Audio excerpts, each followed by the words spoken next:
Bonjour et bienvenue sur le tutoriel de la classe virtuelle propulsée par l'Alliance française de la haie. Alors aujourd'hui, nous allons apprendre à gérer une classe virtuelle, c'est-à-dire à la créer, à la partager, à la supprimer. Alors il faut savoir que pour qu'une classe virtuelle se passe dans de bonnes conditions, trois éléments sont nécessaires. D'une, il nous faut une connexion Internet stable et rapide. Donc on évitera par exemple de faire une classe virtuelle dans les transports en commun. Il nous faut aussi un navigateur moderne. Alors là, je recommande Google Chrome. Firefox est également compatible. Internet Explorer est un petit peu plus capricieux, ainsi que Safari. Donc peut-être qu'on évitera ce type de navigateur. Néanmoins, la version HTML5 est compatible avec tablette. Et troisième élément qui n'est pas des moindres, c'est ce petit écouteur ici avec un micro. Cela nous permettra de ne pas entendre l'écho de nos apprenants ou de notre propre voix. Alors, cette vidéo ne vous apprendra pas à créer une classe, à créer le contenu pédagogique de votre classe virtuelle, mais juste à la gérer. Donc ça sera le sujet d'une autre vidéo ultérieurement. Je vous souhaite un bon visionnage. Si vous avez la moindre question, n'hésitez pas à m'envoyer un email sur e-learning@aflae.nl. À bientôt.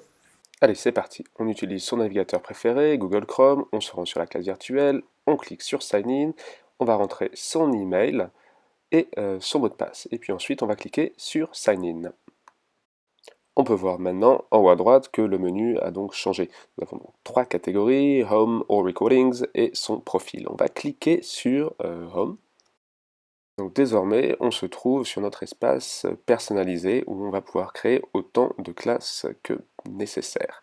Alors rien de mieux qu'un exemple pour commencer. Alors on va cliquer sur Create a Room. On va lui donner un nom.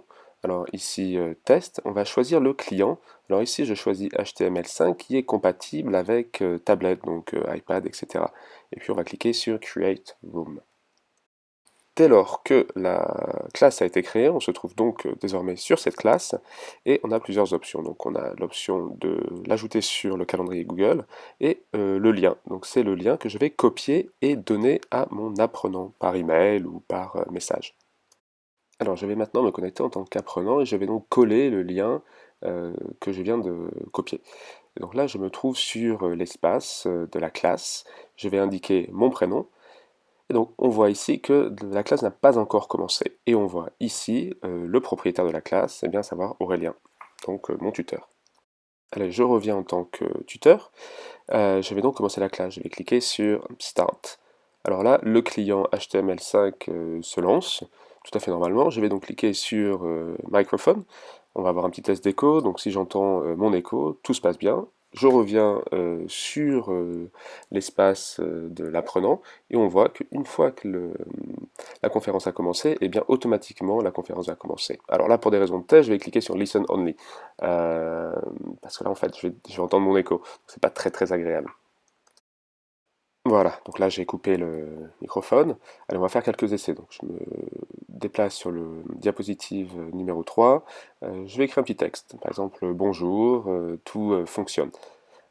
Et allez, on va voir si ce texte est bien affiché sur l'espace de mon apprenant. Ah, parfait, voilà, c'est affiché.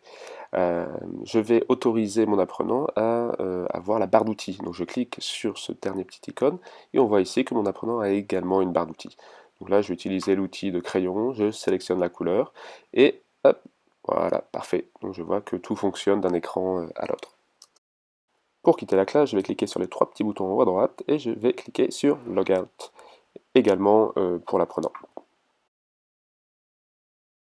Chaque classe virtuelle est par défaut enregistrée. Donc par enregistrement, j'entends l'audio, la webcam, le texte, les traits. euh, et chaque enregistrement sera donc consultable ultérieurement par l'apprenant. 5 minutes se sont écoulées et l'enregistrement est maintenant disponible. On peut donc voir le nom de l'enregistrement qui a le même nom que le nom de la classe, les images du diapositive, la durée de l'enregistrement et le nombre d'utilisateurs. Alors l'enregistrement par défaut n'est pas rendu public, c'est-à-dire que votre apprenant ne verra pas par défaut l'enregistrement. Donc là vous voyez ici, il ne peut pas le voir. Pour le rendre public, eh bien, je vais cliquer sur Unlisted et je vais ensuite cliquer sur Public. Donc je vais me rendre sur le lien de la classe, je rafraîchis la page et là donc on peut voir que l'enregistrement est maintenant disponible. Alors pour consulter l'enregistrement, il faut cliquer sur Présentation, le lecteur se charge et on peut donc le lancer en cliquant sur Play, mais on peut également naviguer au sein des diapositives en cliquant en haut à gauche. Donc là on peut voir le petit laser rouge. Et voilà, donc on peut voir que le texte est bien retranscrit sur l'enregistrement. Si vous cliquez sur Email Recording, cela générera un email avec le lien automatique que vous pourrez ensuite envoyer à votre apprenant. Deuxième onglet en haut à droite, All Recordings, qui permet donc de voir l'intégralité des enregistrements. Vous pouvez donc également modifier les options. Et troisième partie, eh bien, votre profil, où vous pouvez changer donc votre nom, votre email, changer la langue. Alors pour le moment, seulement l'anglais est complètement mis à jour. Le français arrivera incessamment sous peu. Vous pouvez également changer votre mot de passe et supprimer votre compte.